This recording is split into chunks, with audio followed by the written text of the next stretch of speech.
Hello, everybody. Thank you for joining us, and welcome to another episode of the ForaGen podcast, The Missing Piece. That's right. We even have a name now. Thank you, Brendan Murata, for that. And on today's episode, we have our ForaGen's very own Nathanael Hadjadj.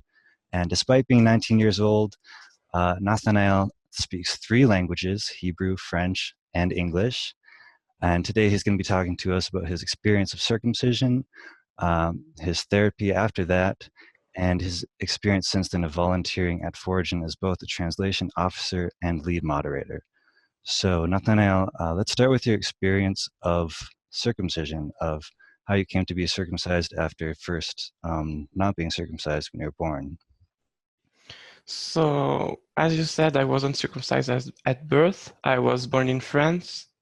So, although my dad was Jewish, he chose not to circumcise me because he believed in that I had the right to choose for myself later in life. So I wasn't circumcised at birth, and my second brother wasn't circumcised also. But then sadly he died. He drowned in my grandparents' pond. So my father was devastated. He wanted to bury him in a Jewish cemetery, and the Jewish community didn't allow him to because his son wasn't circumcised. So what he had to do was to circumcise the corpse of his son. And it was really a tragic event for both him and my mother. So together they decided that from now on they would circumcise their sons because they didn't want circumcision to be a sad thing ever again. It was supposed to be happy and make the boys join the religion. It wasn't supposed to be a tragic event where you cut your corpses, when you cut your son's corpse. So they changed their minds about circumcision, and then they decided that they wanted to immigrate to Israel.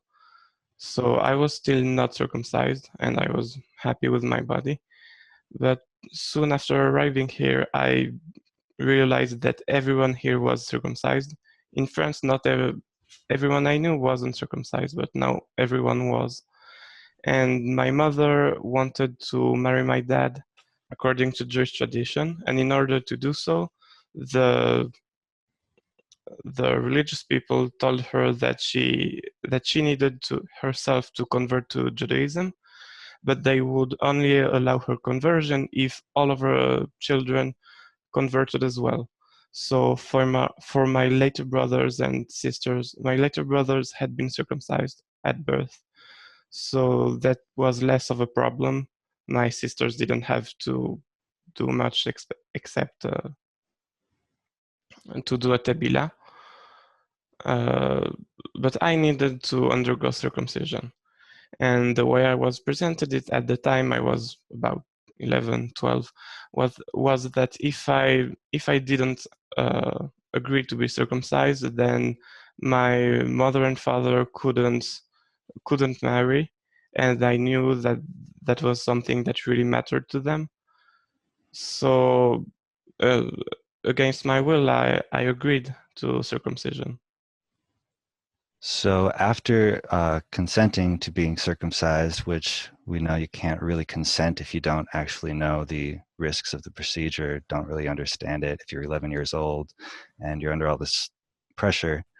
But obviously now you are quite against it. You are looking for a solution to circumcision. So how did you come to this point from that? Mm-hmm.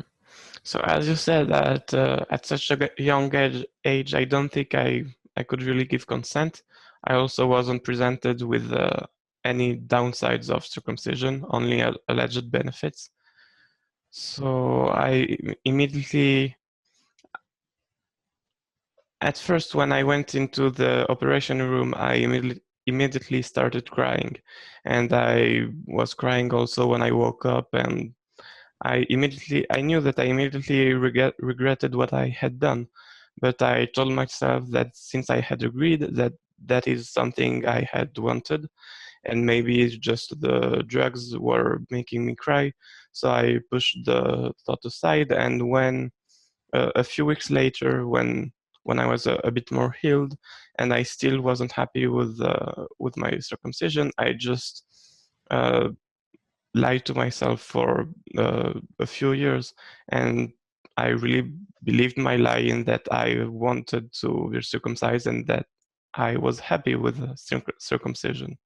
So I never really was for circumcision. I agreed to do it on myself, but I was never really pro circumcision. Right. And then finally, from what you said before, you kind of had this physical experience of just not, as well as psychological experience of just not liking being in your body, of being depressed.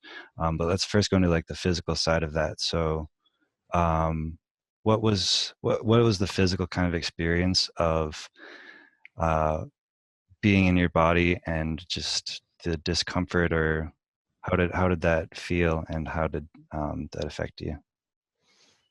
The first difference I felt was that I felt a lot more exposed when I wasn't circumcised. My foreskin would always cover my glands unless I retracted it, and now my glands was constantly 24/7, was constantly exposed.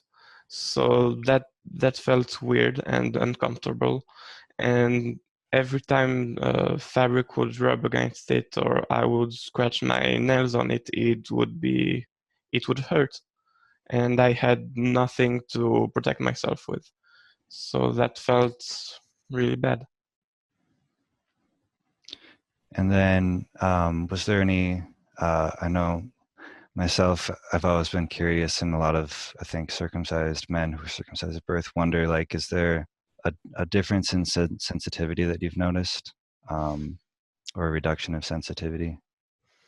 Yes, for me it's less about the decreased sensitivity. There is this decreased sensitivity, but after a few years, it's not like a penis that isn't circumcised can feel amazing, and a penis that is circumcised feels terribly bad. For me, at least, that's not the case.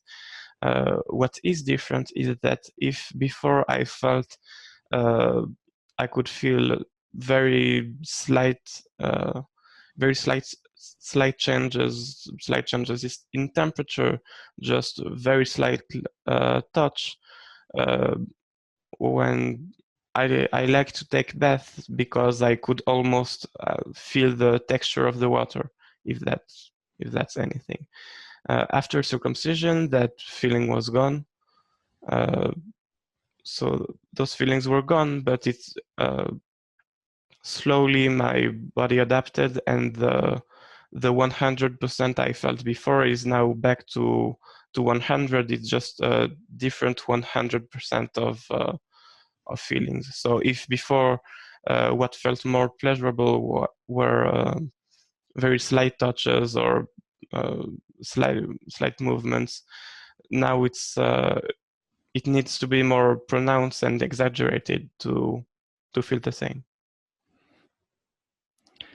So it sounds like it affected both of your sensitivity and kind of made it so that it takes more more stimulation to feel the same amount of pleasure, as well as it just feels really uncomfortable when your glands rubbing up against your underwear or whatnot, or towel, and Mhm. it's just not meant to do that.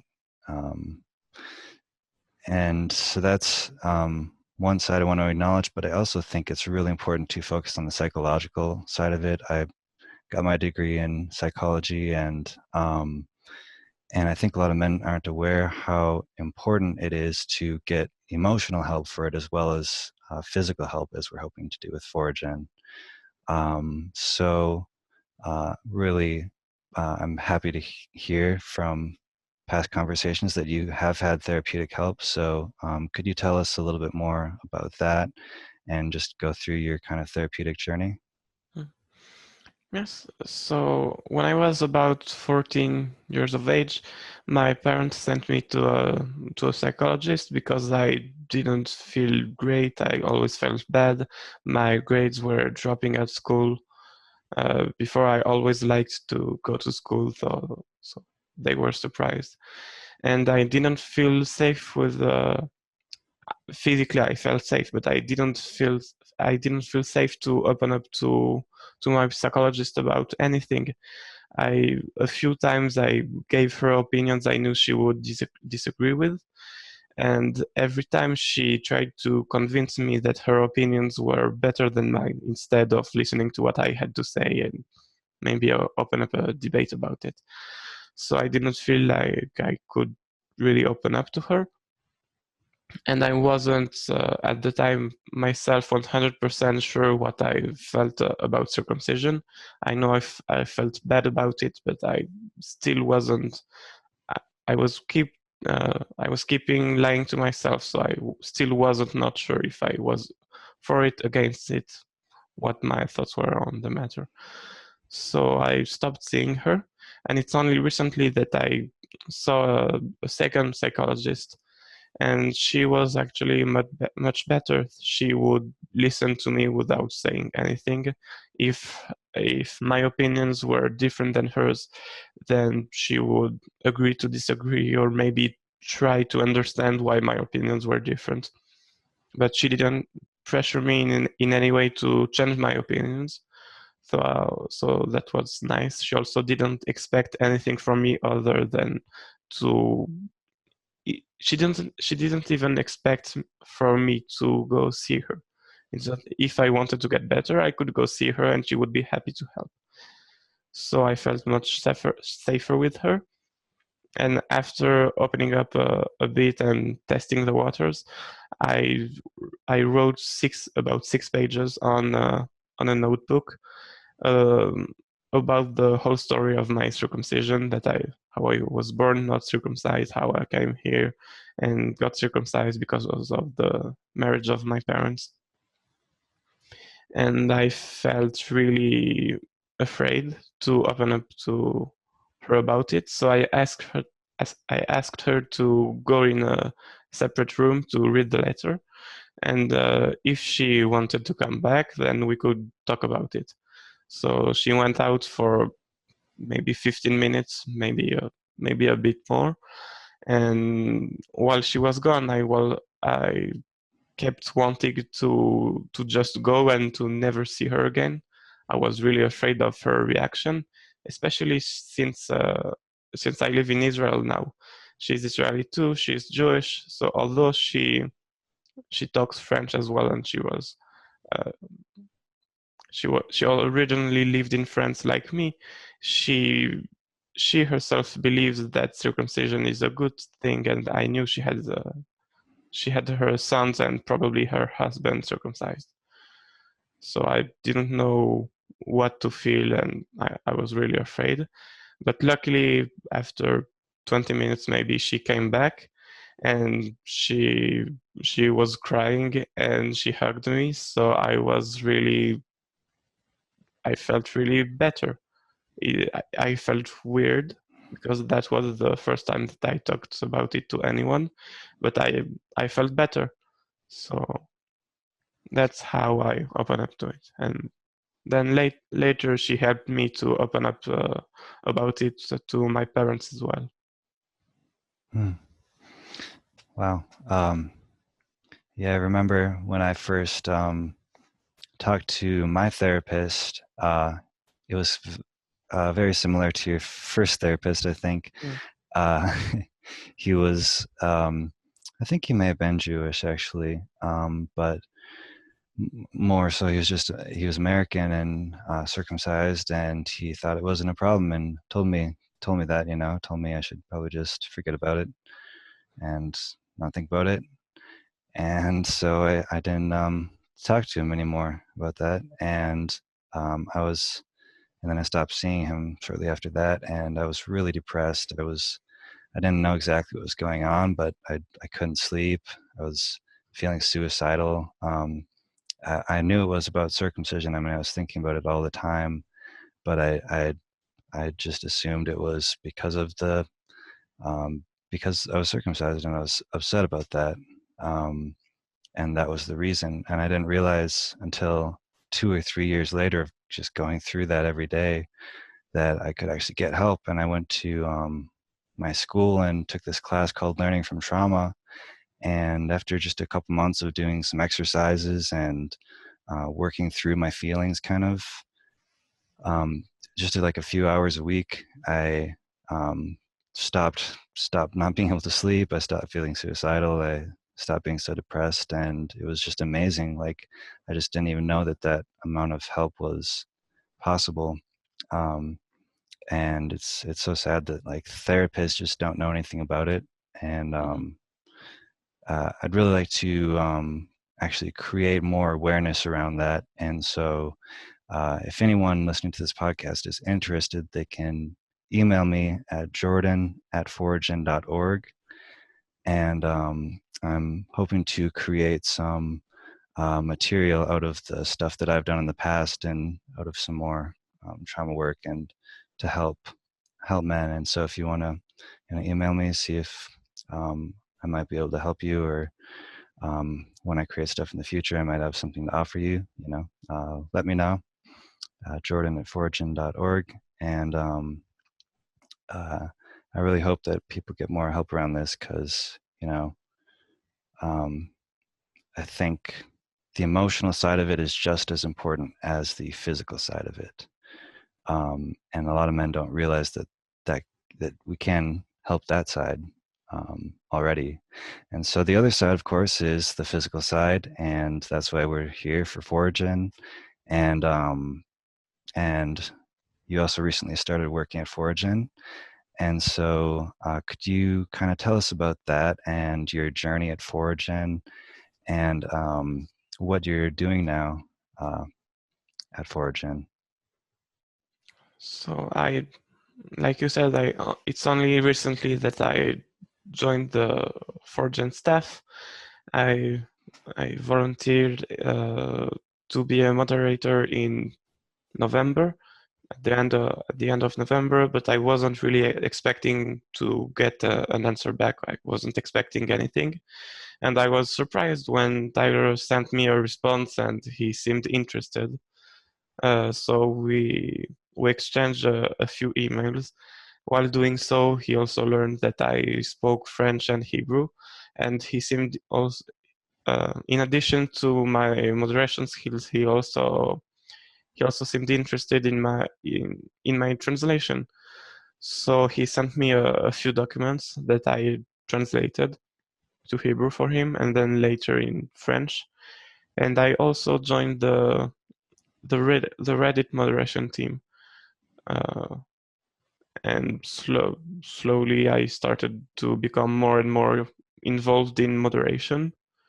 And apparently he and Matthew liked what I did, because now I'm really part of the ForaGen staff, even on the website, and they gave me the title of lead moderator as well as translation officer. Awesome. That reminds me a lot of my own journey to ForaGen, joining last year. And yeah, really not thinking like I was good enough to do this podcast job, but realizing, well, maybe they don't have, you know, um, a lot of help, and it's really true. We can use all the help we can get, and the volunteers at ForaGen are amazing. And so first, I'd like to talk about your work as a translator and kind of why that's important, because I think that here in America, it's clear that we need to inform people more about circumcision and why it's a problem and why the foreskin is valuable, in order to get support for an organization like ForaGen.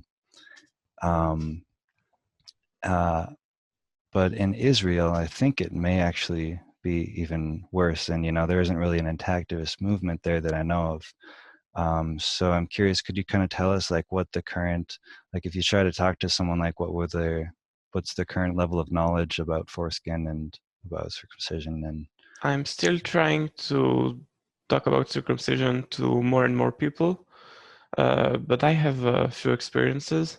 One was when I was at school, and I talked to a girl that worked at MADA. It's an emergency. She worked for the hospital at the emergency, and talked to her about foreskin, and well, just talked to her a bit about foreskin. And just at the mention of the word foreskin, she immediately started to tell how circumcision prevented STDs, and that it prevented cancer, and that it was dirty not to be circumcised, and that anyone should be ashamed not to be circumcised because they weren't thinking about the health of the maybe potential woman they would be with when they get married. So I didn't talk to her about circumcision anymore, or foreskin, or anything.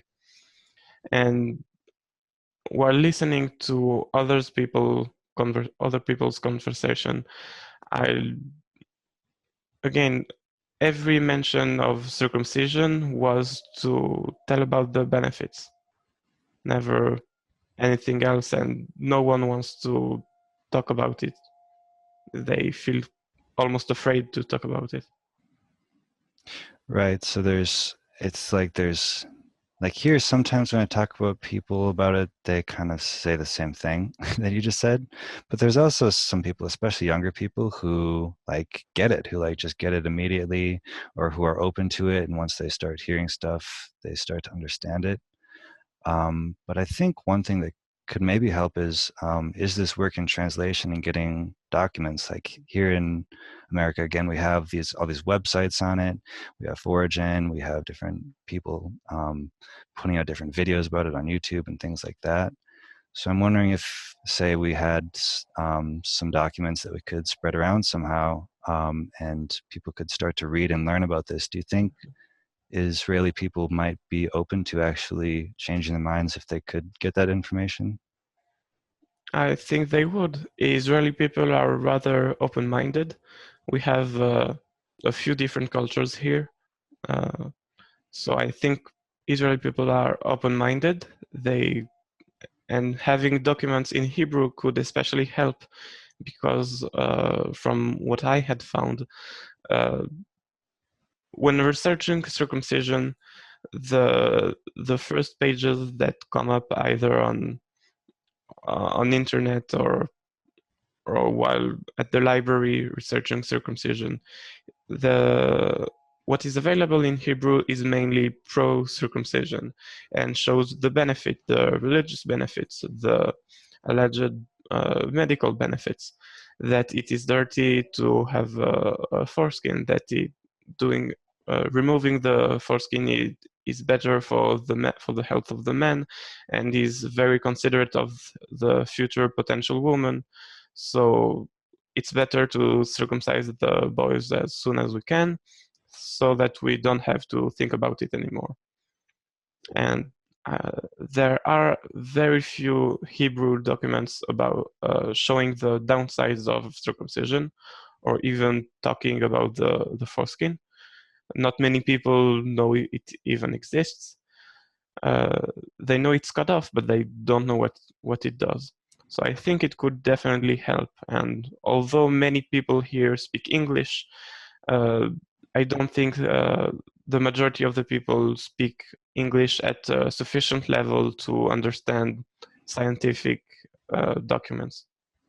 I think another important thing is, there's a few other languages that we still need. I just recently read that there's quite a few circumcised men in Mexico, and we don't have Spanish translation. I know there's different African countries where it's high. I think we do have Korean, Arabic, English, and French is what we do have. Yes, But, and we're starting to get Turkish also. oh, awesome. So that's good because I know that they also have a pretty good rate. But so any language that we can get this in is basically helpful. You know, there are at least a few circumcised people in all different cultures, and if people do want to get more involved, I think we can link in the description or show notes to sign up for translation, and everybody's welcomed. Is there anything that people should know if they want to become a translator and help out with this? You don't have to be a professional. You don't have to have prior experience. All we want is motivated people that believe in ForaGen, or at least believes in the goals ForaGen aims to achieve. And we just want people motivated to translate. You have to be 18 years old, and to speak, of course, an, another language, not just English. But if you speak another language and would like to help, then you're welcome. Please join. Awesome. So, and your other job is a moderator on Reddit. Could you kind of give us a rundown of like the daily, what do you do as a moderator? What's your work entail? So daily I check every single message that is posted on our subreddit, on ForaGen subreddit. So it's mainly checking, and also if people have questions, then we try to the best we can to answer the question that were asked. So those are the main two things. Also, if people start posting the same message over and over and over and over, then we can also remove the messages. Or if people just insult other people on the subreddit for no reason, then we can also remove their messages. Or if it's not the first time, then we can ban them. But most of the time, it's just answer questions and talk with people, check messages. Right.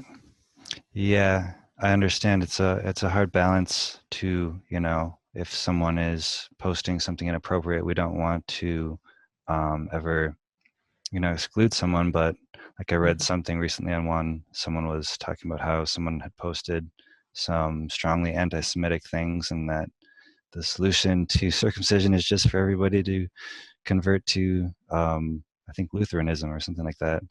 And I was like, yeah, that's definitely not really acceptable. So I understand it's a interesting balance. Um, as in your work as a moderator, I know you also, as you said, you get a lot of the questions kind of repeatedly, and I'm wondering, is there anything people should know that you can just like tell them once and for all, or is there anything you want to just tell people about the Reddit to kind of make our communication and our internal workings work better? Yes. If you have any suggestions or questions, you can always feel free to post them on our subreddit. Just one thing, if you want to ask questions, I strongly advise you to first read the FAQ. You can find it either on the sidebar of our subreddit or on ForaGen's website. Many questions are answered there. So probably at least part of your questions will be answered there. And also, if you have a bit more time, you could check ForaGen's YouTube channel and search through their videos, because also there is a lot of information there. There's also ForaGen's blog, so if you have missed a few newsletter, or if ForaGen wants to post more about something, you can find it there. So do just a bit of research before you ask your questions. Awesome. Um, and I just, by the way, I heard you say that in the past, and so I did read the FAQ today, and Yeah. yeah, it was good. Most of the stuff I already knew, but it was good to get some reminders and just hear about. I love hearing about ForaGen and our mission because it's exciting.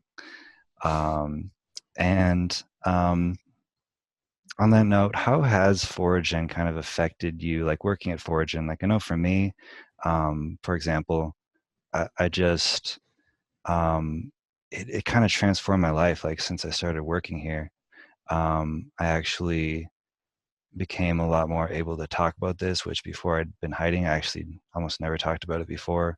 Now I talk about it a lot. And I started working through my psychological issues even more than I had before. And it's just, I'm volunteering at Colorado Advocates for Body Integrity and Children's Rights now as well, which is a group here in Colorado that put on a showing of American circumcision, among other things. Um, So it's been just amazing for me and motivating me. So I'm curious if it's helped you in any other ways and how it's kind of affected you. I also feel like ForaGen really helped me to motivate me. Uh, Before I didn't really saw any point in getting up in the morning. I always felt depressed, and when I thought about circumcision, uh, in my head I had only two options: be for circumcision, and that didn't really make sense to me, or be against circumcision, and then what options did I have in my head? The only option I had was to start foreskin restoration. And that was the only way that I could be against circumcision. So I didn't feel like either options were for me. So I always felt bad about circumcision, and I tried not to think about it, but it only made it worse. And I constantly thought about it. So ForaGen really helped me to see a reason to get up in the morning and to get better. I knew I wasn't great, so uh, I I think ForaGen is the main thing that helped me talk to my psychologist about circumcision, because I wasn't the only one who thought that circumcision was bad, and I wasn't the only person trying to fix it. And I also had proof that I was doing my best to fix it. So for me, ForaGen really helped me open up a bit more and to get myself better. I I always feel happy that I although I'm against circumcision and I feel bad about it, I have something to I have something to do that hopefully will fix it. Hmm. Yeah, that's awesome. Yeah, I definitely know the experience of it being um, hard to get out of bed every day. And it's just like there's so little you can do. I've done foreskin restoration for a long time, and my skin grows very slowly. And so I have many, many more years left. Um, if I had to wait for that. Um, and so yeah, it's really a ray of hope, and just doing something, doing something is what helps men heal from trauma more than anything else. From what I've just learned from psychology, and so um, yeah, it's really great to be able to take real action and um, know that we're moving forward. So what would you say is your favorite aspect of working at ForaGen?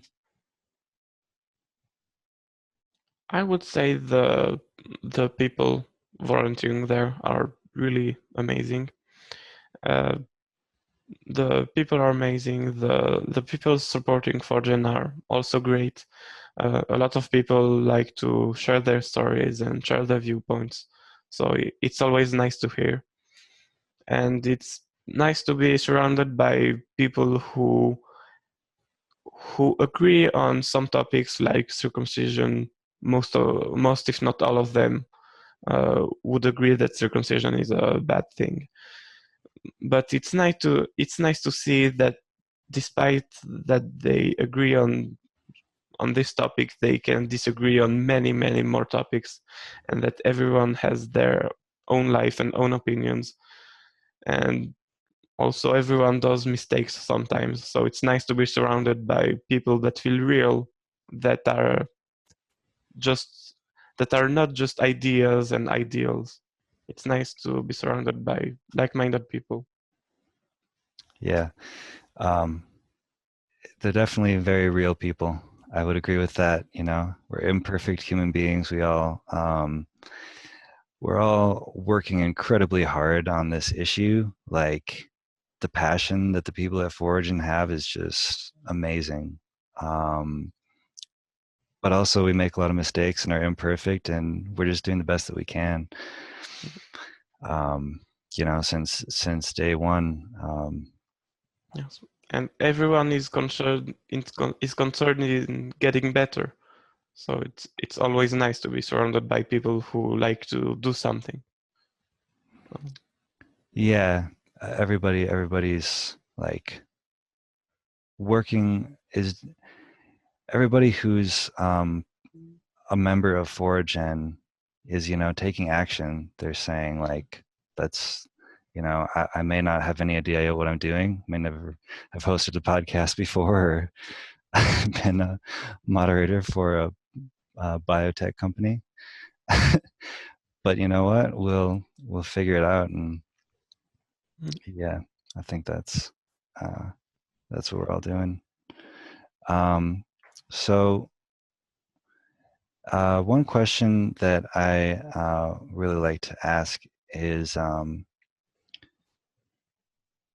say it's the Foregen has just succeeded and foreskin regeneration is now possible for you, for all men, and now we can have our foreskins back. How do you feel, and what are you sort of most excited for about this moment? I have two things I'm really excited about. The first one is really obvious in my opinion, that I personally would have my foreskin back, and that's great. But there's also I also think that the fact that now any man who is circumcised can change back to having a foreskin, can revert back to having a foreskin, and to have especially one made from his own DNA. I think it is really great, and it will allow us to talk much more freely about circumcision.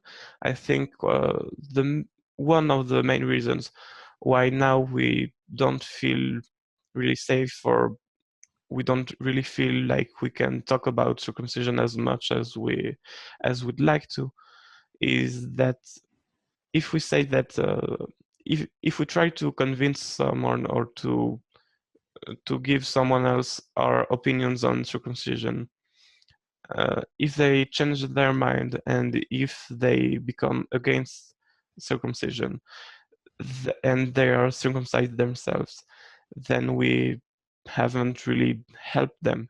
Because yes, now they understand that circumcision is bad, but now they will also maybe feel bad about themselves, and it's not our goal to make people feel bad about themselves. We just want to make the world better. So having ForaGen, or having the procedure available, will mean that we can talk to those men, or to relatives who know circumcised people, or to parents who have circumcised their sons, and they can understand that if they want to, that circumcision is maybe is not right, but there is something that can be done. It's just not a terrible thing, an irreversible thing. We can really do something about it. It's freeing, I think. Yeah, it's it really, like, when I found out that, like, or started to kind of see like these improvements that ForaGen was making a year ago and the progress they've been making, and as well as in activism, you know, the documentary that's coming out, Eric's talk that's coming out, like all the things that are happening, um, as well as the work that I'm doing right now to create more therapeutic opportunities for men. You know, realizing that we're really possibly getting close to both a physical and that psychological solution as well. I hadn't really talked about circumcision with anybody for almost 6, 7 years. Um, I'd talked to maybe 3 or 4 people, my significant other and my parents, and that was it. And I just like couldn't make myself do it. But when I realized like it doesn't have to be like a death sentence, it doesn't have to be a end of the world thing to tell someone the truth about this, because it's possible that if enough people realize it and are working towards a solution, that we can actually find a solution.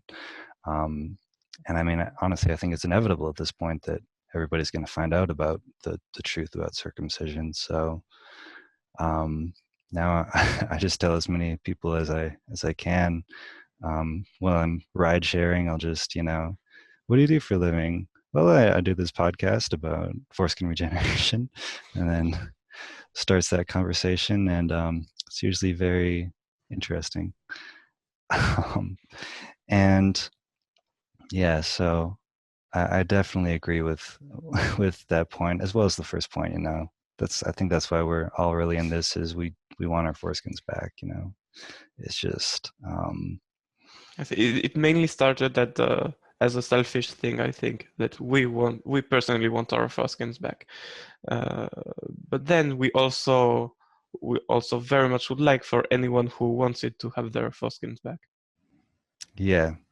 Yeah, especially after I got some psychological healing and felt a little bit better about my Mhm. own emotional state, I was much more able to start to care about other people and realize how much other people are Yes. hurting too and want to help them.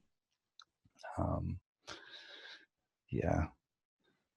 Um, so yeah, one last thing I wanted to talk about was something that uh, I discovered when talking with you. And this is what I love about having conversations about this and having conversations in general. I think it's um, how we, you know, spread information, how we empower each other, how we get new ideas and learn from each other. I think that dialogue and conversation is how we're going to win at this topic, and we just need to keep on having those conversations. We also find out some really fun, interesting things sometimes. And so one thing we talked about was uh, the meaning of my last name in Hebrew, which I had not been aware of. So could you explain that again? Like what are Yes. the potential I meaning? I'm not sure that this would be the only meaning, and depending on how you would spell it in Hebrew, there would be different examples, different meanings for the name. But if you write it in a certain way and it's pronounced the same, just Arel, if you write it in a certain way, it could mean foreskinned. So in Hebrew, it's mainly used in the Bible or other religious texts, but it describes men who have their foreskin. So most of the time, it's uh, non-Jewish people, or it's used to refer to non-Jewish people. Hmm. So that's a potential meaning. It may be superstitious of me, but I like to think that that's a sign that means something about the divine universe. I don't know. Yes, I thought it was really funny, so I wanted to. Yeah, at least a happy coincidence. Mm. Awesome. Cool. That's all the questions I have for you today. Um, I would like to thank you, Nathanael, for joining me today. It's been great getting to know you and talk with you over the development of this podcast. And yeah, thank you for all the work that you do at ForaGen. It's, without you, without our supporters, without all the other volunteers, this wouldn't exist. We're the ones who make it happen. And thank you too for having this podcast. Thank you. It's my For pleasure. wanting to help other people. Yeah, it's a lot of work, but it's worth it, I would say. Yeah, and also a special shout out to Brendan Murata, who I got to meet recently. It was wonderful, and he gave me the name for this podcast and helped me a lot with the vision for it. And we will probably have him a guest at sometime in the future. So very much looking forward to that, Brendan. And thank you for all of your input into this. And also in the future, I'd like to take any ideas that anybody has about the podcast, any feedback. And again, if you're interested in therapy, there's both. I may have developed some kind of in-person program, or else just an online program as well that you can do yourself. And so there's lots of different options. And my email is for jordan@foragen.org. So I'd love to hear from anybody about that. And yeah, thank you for watching, and we'll see you next time.